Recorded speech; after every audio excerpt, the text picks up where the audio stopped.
Masayang araw mga ka-PL! Ganito po ang ganap mga kababayan.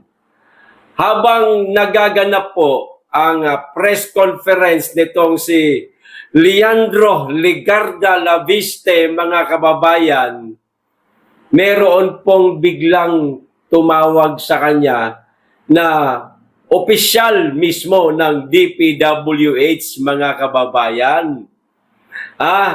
Binulabog yung kanyang press conference. Siguro, natunugan nitong mga taga-DPWH, mga kababayan, na parang mayroong sasabihin itong si Congressman Laviste na maaari po silang masagasaan. Tinawagan ngayon itong bagitong kongresista. Nag-usap po sila mismo mga kababayan habang naka-live streaming po ang press conference nga nitong si Congressman Laviste. Pero nagtataka po ako mga kababayan dito sa ibang mga kababayan natin na nagsasabing drama lamang daw po yung nangyaring mayroong tumawag kay Laviste habang nasa press conference. Hindi ko maintindihan dito sa ating mga kababayan na meron na nga tayo nakikita iba pang mga kongresista na nakikipaglaban dito sa napakalalang korupsyon sa ating bansa at sa mga maanomalyang flood control project, pinupuna pa ho nila. Binabahiran po nila ng itim. Pinupunasan po nila ng itim. Pero siya nga pala, mga kababayan, bago ko po simulan, itong video ng ipapanood ko po sa inyo, lilinawin ko lang po hindi po ako taga-suporta nitong si Congressman Laviste, unang-una. Hindi naman po ako botante na kanyang distrito. Bagamat nagugustuhan lamang po natin yung kanyang tabas ng dila, mga kababayan, kasi nga, kaparehas natin galit sa maanomalyang flood control project at sa mga korupsyon na nagaganap ngayon sa ating bansa. Katulad po ni Kiko Barsaga. Hindi rin po tayo taga-suporta pero gustong-gusto natin yung tabas ng dila niya. Kasi angkop po sa kagustuhan natin Di ho ba, mga kababayan? Bago po ang aking komento, panoorin po muna natin mga kababayan itong video. Mismong kuha po ito mga kababayan ng House of Representatives na habang nasa press conference nga itong si Laviste, tinawagan siya ng isang mataas na opisyal ng DPWH. Nako, biglang hinarang mga kababayan. O ito na po yung video. Panoorin po natin pero bago po ang video mga kababayan, basahin ko lang pala muna to, pasensya na. Tinawagan ng isang mataas na opisyal ng DPWH si Batangas Representative Leandro Legarda Laviste habang nagaganap ang kanyang press conference. Sa press conference na iyon, nanawagan si Laviste kay Secretary Vince Dizon na maging transparent at isapubliko ang mga kilalang contractors at appointees nito. Ito na po ang video, panoorin na po natin.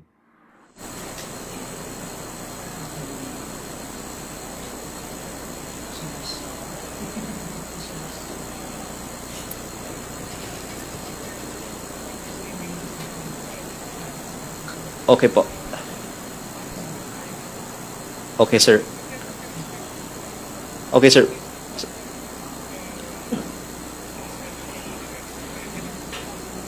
Yes, sir. Basta, sir, ang gusto ko, transparency and equitable allocation ng budget ng DPWH. Ayaw kong paboran lang ang aking distrito. Gusto ko wala ng korupsyon sa buong bansa.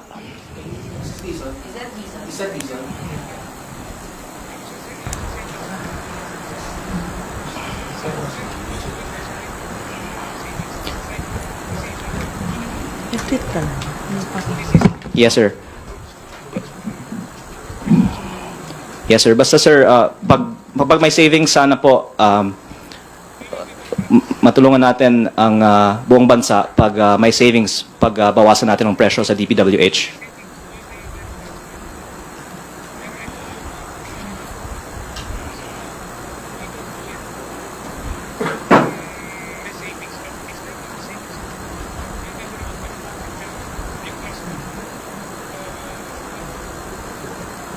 Yes. Thank you.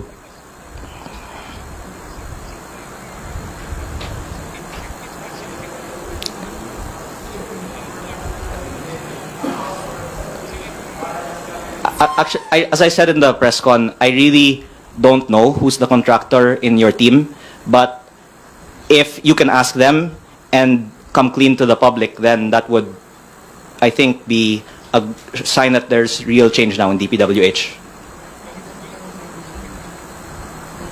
Meron bang kumausap sa contractor recently?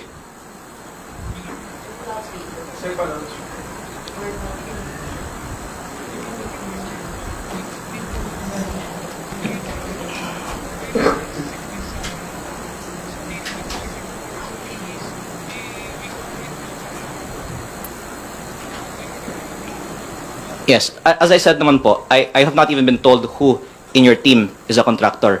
I am just relaying what I heard. Pero I think it's unavoidable na DPWH officials talk to contractors. So maybe Sec Vince can explain what was discussed in those meetings.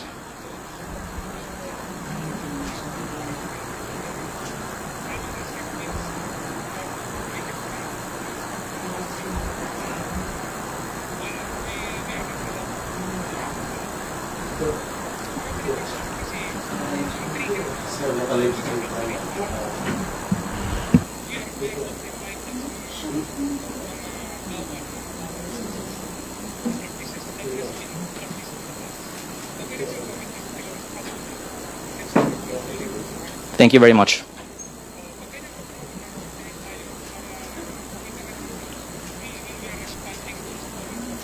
And then, pag ibaba naman natin yung presyo, pakita natin na wala tayong pinaprotektahang kita ng contractor. Pwede nating i-anunsyo na 25%. Kino-compute pa.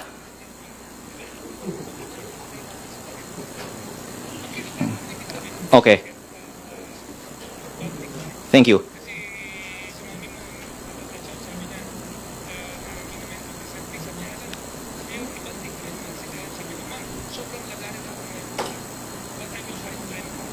Thank you. Thank you.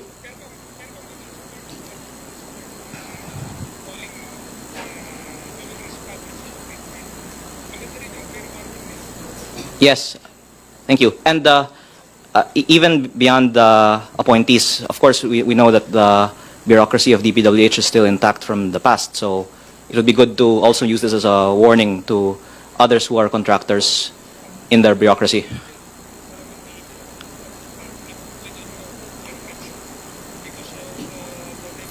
So the DPWH will do a systematic search of who are the contractors and to make sure that there are no more contractors in DPWH.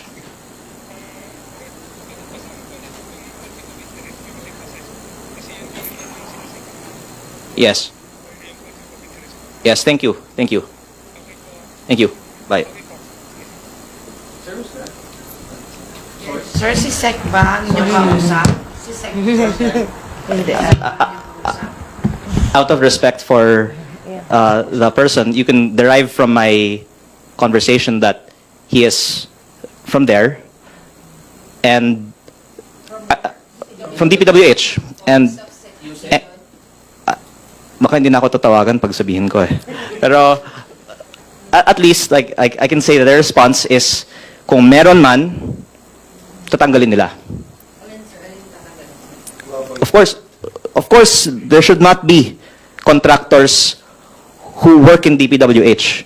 And by the way, this is very widely known in government, but maybe should be known by the public, and the gentleman on the phone just admitted it, among the regional directors and district engineers, there's so many contractors who work in DPWH because it's logical. If they're giving contracts to contractors, why not set up contracting companies themselves? That's from the DPWH officials themselves. Now, they're saying they will search who among the new appointees is a contractor and remove them. Oh, so ayun na nga, mga kababayan. Bago po tayo magbigay ng komento, ripasuhin ko lang po itong binasa ko, mga kababayan. Para klaro ho tayo. Uulitin ko. Hindi po ako taga-suporta ni Labiste dahil hindi niya naman ako kadistrito. Hindi niya po ako botante. Hindi po sa ipinagtatanggol ko siya, mga kababayan, Medyo hindi kasi maganda tabas ng dila ng ibang mga kababayan natin. Okay, dito muna tayo, mga kababayan, sa binasa ko kanina. Ang sabi ho dito, kaunti lang. Tinawagan ng isang mataas na opisyal ng DPWH si Batangas Representative Leandro Labiste, mga kababayan. Sino daw po ang tumawag? Mataas na opisyal ng DPWH. Pag sinabing mataas na opisyal, mga kababayan, ting! Parang kumakalembang sa isip natin. Naiisip nyo ba ang naiisip ko? Mga kababayan? Eto pa isa. Sa press conference na iyon, nanawagan si Labiste kay Secretary Vince Dizon na maging transparent. Kanino nanawagan si Labiste? Kay Secretary Vince Dizon, mga kababayan.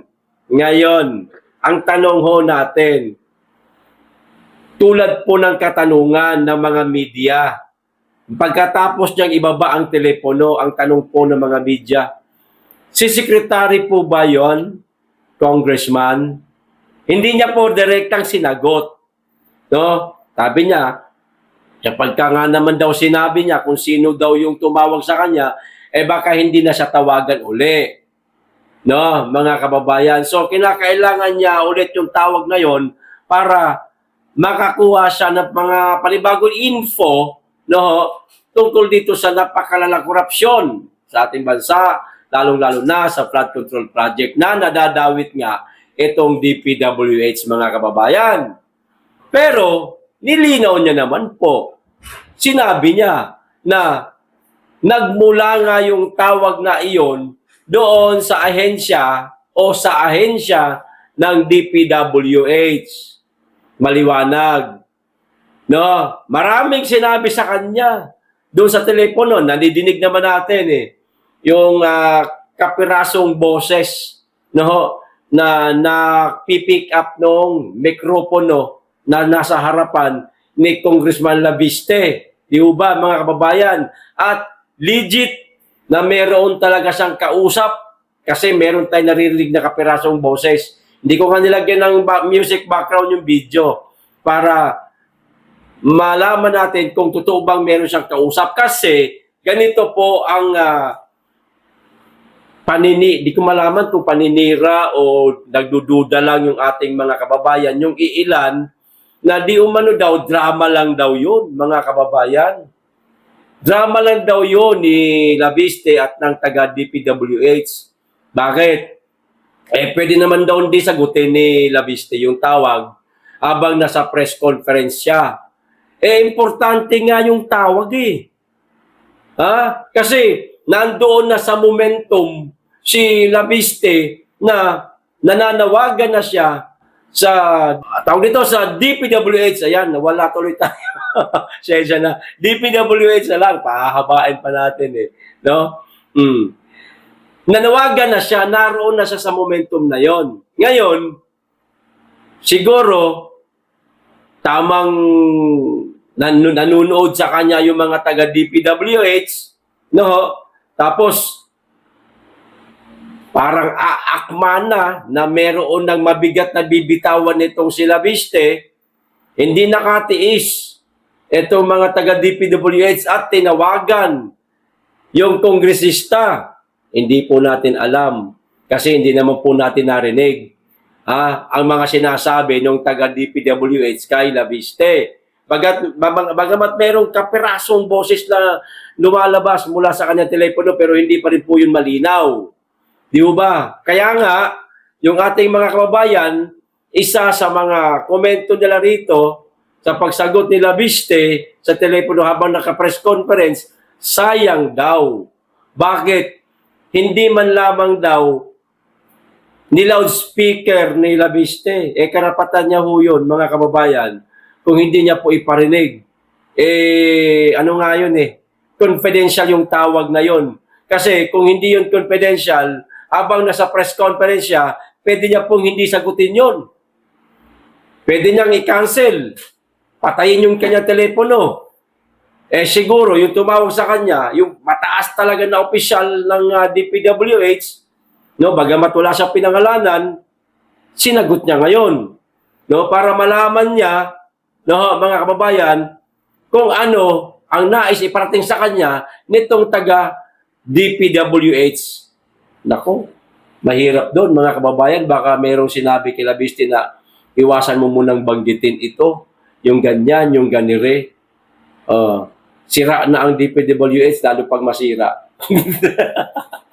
Mga kababayan, ito po ang tanong natin. Sino kaya yung tumawag kay Laviste? Habang siya nasa press conference. Maliwanag po dito, mga kababayan, di ko masinasabing hint ito Di ko po sinasabing idea o hint ito o nanawagan siya. No, si Laviste kay Secretary Vince Dizon. Maaring tumawag din kaya sa kanya? Si Vince Dizon habang naka-press conference siya? Kayo na po ang humusga, mga kababayan. Okay. Dito po tayo sa isa pang balita, mga kababayan. Maganda rin po ito. Ngayon lang talaga ito, mga kababayan, kapapasok lamang po ito na balita. Di ba ganyan napakaingay nitong si Manong Chabit, mga kababayan, dito sa mga palpak na flood control project din sa sa Ilocos Norte, na nasasakupan ng anak ng presidente, na si Sandro Marcos. Ito merong hamon sa kanya, mga kababayan, ang Palasyo Malacanang. Sa madaling salita, hinamon itong si Chavit Singson ng Palasyo. Ito, basahin ko po at matatawa po kayo sa humahamon sa kanya.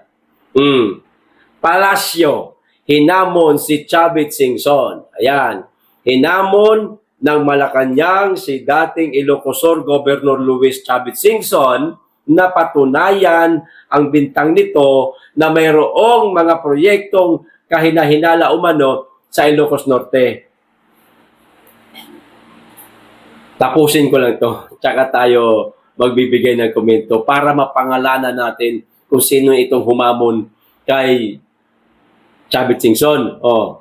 Sa harap ito ng mainit na kontrobersiya sa flood control scam na ayon kay Singson ay marami ring kaduda-dudang government project sa lalawigang baluarte ni Pangulong Ferdinand Marcos Jr. ayon kay Palace Press Officer Attorney Claire Castro, kung sino ang nag-aakusa ang siyang dapat ang magpatunay at maglabas ng ebidensya. Yon ang humamon, mga kababayan. Si Auntie Claire pala. Kabugo talaga ito babae na. Auntie Claire! Ewan ko sa'yo kung napakatanga mo o nagtatanga-tangahan ka na lang. O yung ginagawa mong press briefing na madalas sa iyong tanggapan, pang-aasar na lang yan. Diyos ko po, sarap murahin itong ali na ito. Auntie Claire, Napakarami pong ipinakita na ebidensya. Si Manong Chavit Singson. Una, yung press conference niya, na sa babanda yun, nakalimutan, dinaluhan ko pa nga, mga kababayan, nag-cover ako sa kanya. Doon pa lang meron nang inilabas na mga ebidensya si Chavit Singson. Claire Castro, kung hindi ka ba naman tanga. Etong huli, yung press ko niya kahapon, na meron na talaga mga video na ipinakita si Manong Chavit doon sa river na yon na ipinakita niya mayroong mga bitak-bitak, basag-basag na mga flood control project na pakaninipis ng semento. At kahit na gabing-gabi minamadali nila ang trabaho, overtime itong mga construction worker. Para nga naman pag pinasyalan na mga taga-DPWH tapos na yung semento, nagkukumahog na si Sandro Marcos na ipa-repair. Yung mga flood control project na natibag dahil sa lakas ng agos ng tubig. Meron po sa ipinakita, Claire Castro. Merong ipinakita si Chavit Singson. May ebidensya na. Ano pa bang ebidensya ang hinahanap mo? Ikaw talaga babae ka, basta makangawa ka lang May pagtanggol mo lang yung amo mo Hinahayaan mong maging tanga ka ng sarili mo. Ginagawa mong tanga ang sarili mo. Ayan. Para maipagtanggol mo lang yung mga amo mo. Nagmumukha ka ng tanga, Auntie Claire. Hindi ka lang nagmumukhang bobo, nagmumukha ka ng tanga. Alam mo sino gumagawa niyan? Hindi yung amo mo, mismo yung sarili mo. Maaring sinabi ng amo mo, ipagtanggol mo yan. Yung sinasabi ni Chavit Singson. Sabihin mo hindi totoo yan. Ipalabasin mo na nagsisinungaling si Chavit Singson. Maaring ganyan ang utos sa'yo ng amo mo. Pero, pinapayagan mo naman. Sino gumagawa ng pagiging tanga sa sarili mo? Kundi ikaw mismo.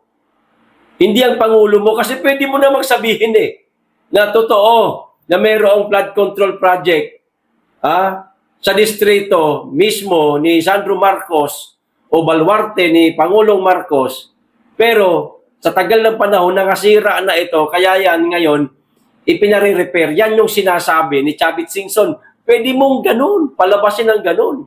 Hindi. Pinagtatakpan mo, samantalang meron ng mga ebidensyang ipinakita si Chavit Singson. Maliwanag na yun Itong babae na to talaga, mga kababayan, aso, atakdog, kahol lang ng kahol. Hindi alam ang sinasabi. Bay, panuorin mo, Claire Castro, ang mga video, ang mga press conference o media briefing ni Chavit Singson. Meron siyang ipinapakita mga ebidensya. Ngayon, meron na siyang ebidensyang hawak. Nanawagan ba siya sa inyo sa Malacanang? Hindi. Alam mo kanino siya nanawagan? Sa Senate Blue Ribbon Committee na imbestigahan din yung flood control project na merong kaduda-dudang trabaho na baluarte ni Sandro Marcos sa Senate Blue Ribbon Committee. Hindi siya nanawagan sa ICI kasi alam niyang luto na ang laban dyan. Nabudbura na ng magic sarap yung investigasyon dyan. Hindi nakapanipaniwala. Tatago nyo ba naman ang investigasyon Sino maniniwala sa inyo? Pumunta pa yung taga-US Embassy sa ICI. Anong kinalaman? Bakit makikisaw-saw yung taga-US Embassy? Bakit siya pumunta sa ICI? Mangyayang siya sa investigasyon ng ICI? Meron bang ganon? Na mga ganap dyan sa ICI, sa tanggapan ng ICI, kaya ayaw isa publiko? Diba? Mas lalong nakakaduda, mga kababayan.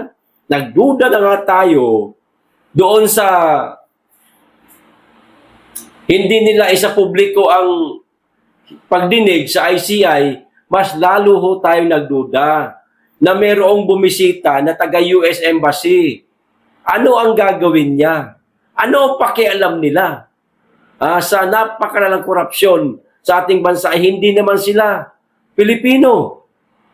O higit sa lahat, ano pakialam nila sa investigation sa ICI? Di ba?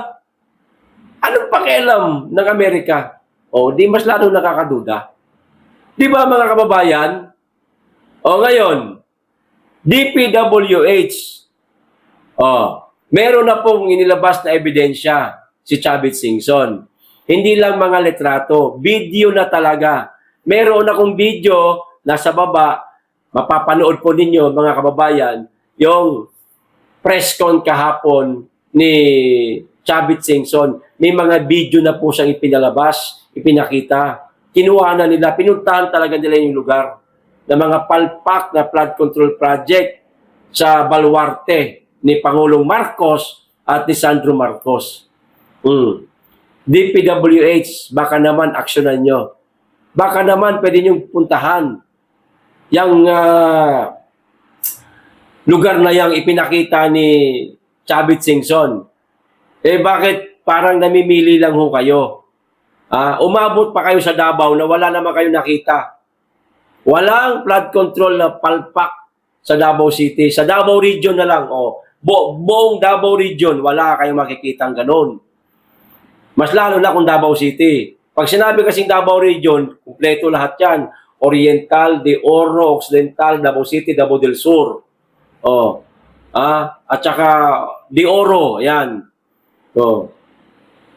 Wala kayong makikita. Umabot nga kayo sa Davao City, tapos nandito ang National Office ng DPWH sa Kamaynilaan, sa Luzon, hindi nyo mapuntahan. Yung sinasabi ni Chavit Singson na mga palpak na flood control project sa baluarte ni Sandro Marcos. Namimili lang ba kayo, DPWH? Kapag ka matatamaan ang amo ninyo, hindi nyo aaksyonan. Natatakot ka ba, Vince Dizon, na baka sibakin ka ni Bongbong Marcos at paratangan ka ng mga pagkakasalang hindi mo ginawa at maaari mong ikasira? Secretary Vince Dizon. Si Chavit Singson na may sabi, hindi yan isang mainstream media lang, hindi isang social media vlogger lang ang nagsasabi. Si Chavit Singson na, ba't ayaw nyo paniwalaan? Tapos ngayon kine-question pa nitong tangang anti-clear na to. Maglabas daw ng ebidensya, Bugok, Claring, Clarissa, Praning. Meron na. May ebidensya na. Ikaw lang ang ayaw maniwala. Mahirap sa'yo, one-sided ka. Na, kapag ka sa amo mo, 100% paniniwalaan mo. Kahit na nagsisinungaling, kahit na ginagawa ka ng tanga. Samantalang itong ibang taong hindi mo amo, nagsasabi ng katotohanan, mayroon pang ipinapakitang ebidensya, bulag-bulagan ka. Para sa iyo ang lahat ng sinasabi ni Chavit Singson, kasinungalingan, paninira lang sa amo mo. Mahirap sa iyo, Claring mahirap sa iyo, one-sided ka Wag ganon. Akala ko ba public servant kayo? Akala ko ba nagsisilbi kayo para sa bayan at sa mga taong bayan? Bakit parang sa amo mo lang yata ikaw nagsisilbi? Mga kababayan, dyan po natin makikita na ang Administrasyong Marcos, lahat ng gagawin nila ay pumapabor po sa kanila. Ayaw po nila, mga kababayan, na masisilipan sila, na maaari nilang ikasira kahit na sirang-sira na sila. Wala na po ang Pilipinas. Wala na po. Wala na pong boses ang mga kagaya ho nating simpleng mamamayan. Kahit nga itong isang dating gobernador na si Chavit Singson. Hindi nga nila pinapakinggan eh. Meron nang ipinapakita na ebidensya. Di ba, mga kababayan? Ganyan na po kalala ang Pilipinas ngayon. Ang batas ay para lang sa kanila. Mga kababayan, kapag meron kang sinabing hindi nila magugustuhan, pwede kang gipitin, katulad ng mga retired military officer na matatanggalan pa yata ng pensyon, mga kababayan. Ganyan po sila ka-diktador, mga kababayan. Nanumbalik na po ang diktatorya sa ating bansa. Huwag kayong magtaka. Baka isang araw, magulat na lamang po tayo na marsyalo na. Baka lang naman. Baka lang naman, mga kababayan. Di ba? Ano sa palagay ninyo? Pwede mangyari o hindi? Paki-comment. Hanggang dito lang, maraming salamat. Mag-iingat kayong lagi. Higit sa lahat, mahalin natin ang Pilipinas.